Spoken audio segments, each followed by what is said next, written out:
My daughter hasn't taken off her coat in 3 months. I now know the horrifying reason why. I was dumbfounded the first time I saw my daughter wearing that big, ugly black coat. It was weird, but I just assumed she had found it at school and started wearing it as a joke. I just never could have predicted the horrifying reality behind her new addiction. When I met her 10 minutes later in her room, however, Melanie was still wearing the coat. It was burning hot outside, so I asked her to take it off, but for some reason, she insisted on wearing it. I heard my wife clear her throat behind me and looked back. She gave me a stern look, which was a reminder not to force our daughter to do anything she didn't want to do.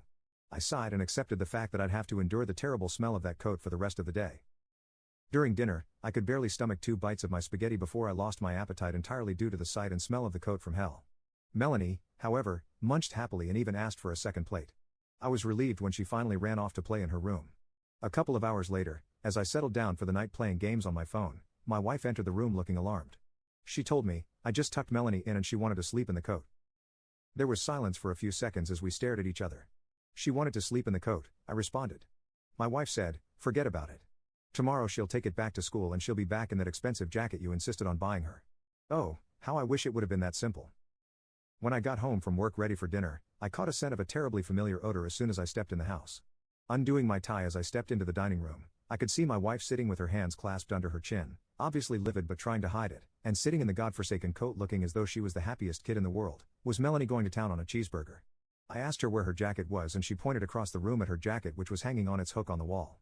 Perplexed, I looked at Judith, who had not taken a single bite of her burger or fries. I asked Melanie, so why did you decide to keep your classmate's coat? Did you find out who it belongs to? Melanie took a gulp of apple juice before turning to look at me. No one wanted it, Dad, so I'll just keep it. Great. Not a day passed that Melanie wasn't in that coat.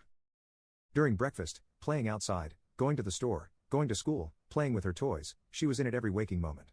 It wasn't long before we got a call from her teacher telling us how uncomfortable Melanie was making all of the other students. I told her that I was going to talk with her about it. I spoke with Judith and we came to a mutual agreement. Enough was enough. Melanie was going to have to take the damn thing off.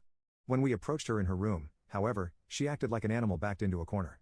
She got uncharacteristically loud and violent, throwing things across the room at us until we were forced to retreat. I considered calling a therapist, but Judith was against it. She did not get tired of the damn thing. One night, I accidentally walked in on Melanie as she was taking a shower. Though her clothes were on the floor, the coat was not. She was wearing it as she showered. We were warned by the principal of the school that Melanie would be expelled if she did not get rid of the coat. Judith and I decided to try to rid ourselves of the damn thing while she slept. We waited until midnight before creeping into her room. The two of us tiptoed very slowly towards our daughter's bed, her back to us as she lay sleeping in the coat. If she woke during the removal, we were just going to have to wrestle with her until we got it off. Catching a glimpse of our reflections in the mirror across the room, however, made me stop dead in my tracks. Melanie was not asleep. I could see her reflection in the mirror, her eyes wide and bloodshot, watching us as we approached. She was lying completely still, a manic look on her pale face.